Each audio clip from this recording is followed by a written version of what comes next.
Hey guys, Dave and Len here. We just played Beta Fomm from GDW. This is a Frank Chadwick game. Well, out of all the GDW Series 120 games, I finally found one I didn't like. All the other ones I liked. This game is essentially shooting fish in a barrel. There was a game from Task Force Games called Escape from Alcazar, where there were you were human prisoners in some alien jail or something. You had to escape, and the guards would like shoot you down by like the dozen. This is essentially this is historical. Actually, apparently the Italians were retreating, and the British found out where they were retreating, and they set up an ambush there. We played it. The game could have been good if it had less turns.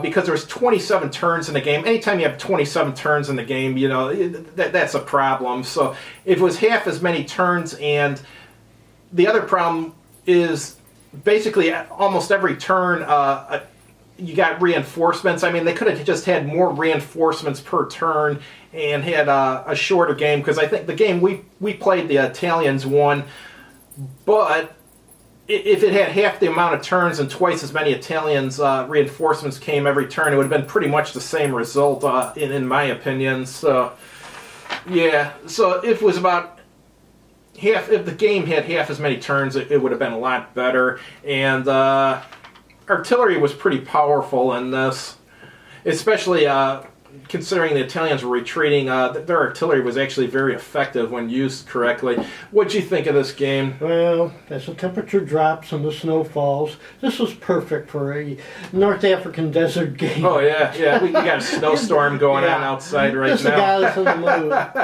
Okay, this is probably better as a solo game because the Italians have a tough time. On the other hand, their victory conditions are very slim. I mean, all you got to do is get 6 battalions off the board and you've won. Yeah. Mind you, if you get 6 battalions off and you lose the rest of them, you lost a big chunk of your army. So that doesn't seem to be much of a victory. A game victory just to make you feel better. Yeah, the British had much fewer forces, but the Italians had some things going against them, like the Italian units that were motorized or trucks or whatever. What were they, convoy units? Convoy Yeah, units. they had to stay on the road, and so all I got to do is keep a British stack on the road, and they can't get past. Yeah. There's just one major road on the map. There's some trails, but you can't bring the convoys on the trails. Oh yes, you can bring them on the trails and the roads. Oh, it was trails and roads? Yeah. Oh, okay. That's about it. One of the problems is there is a strange morale roll. When you lose a unit, you go down, and most of the results are morale check. Yeah. And the problem is with the Italians, you have 3 guys starting with the letter B, 2 guys that start with the letter P.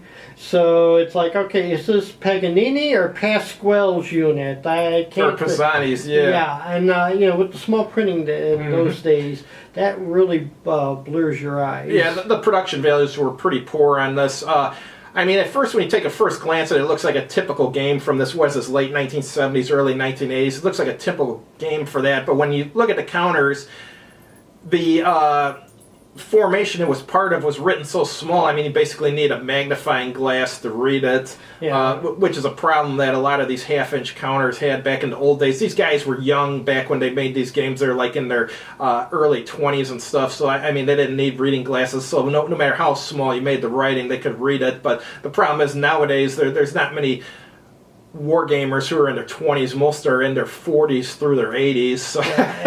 Accomplished games, if you're making this, each formation has a different stripe.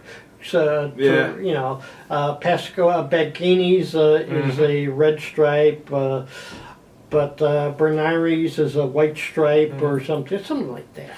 And the difference of colors between the two forces, the British had some tan, and then the Italians had some weird green that was almost tan, so when the stacks were on the board, you really had to look to see which were the Italians and which were the British. They should have used like a dark green or something for the Italians, something to make it more obvious. I'm sure that over the years the counters here have faded, but I don't think they faded that much.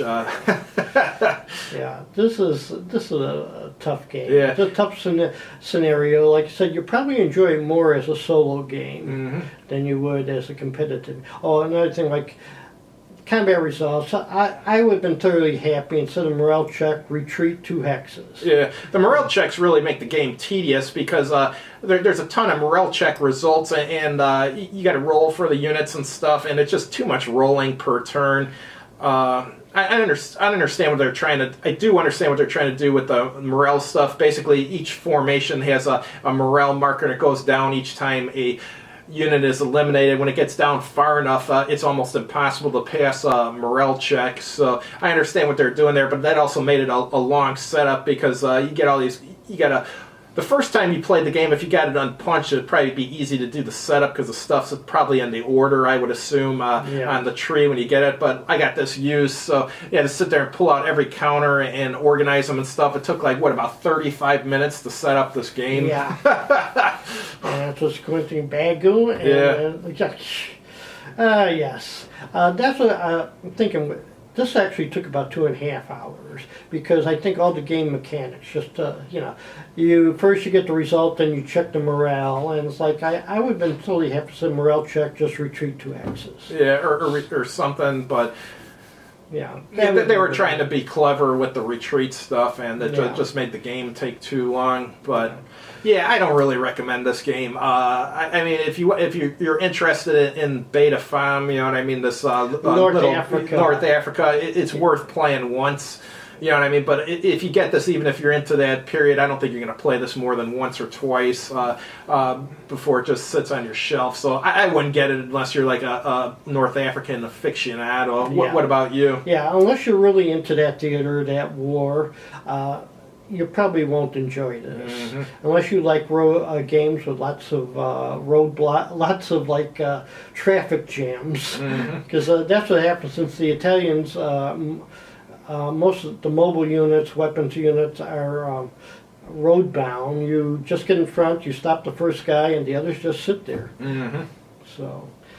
Yep. All right, that's all we got, guys. We'll have a different game for the next time. I'm not sure what yet. I have to think of something. Have a good one. All right.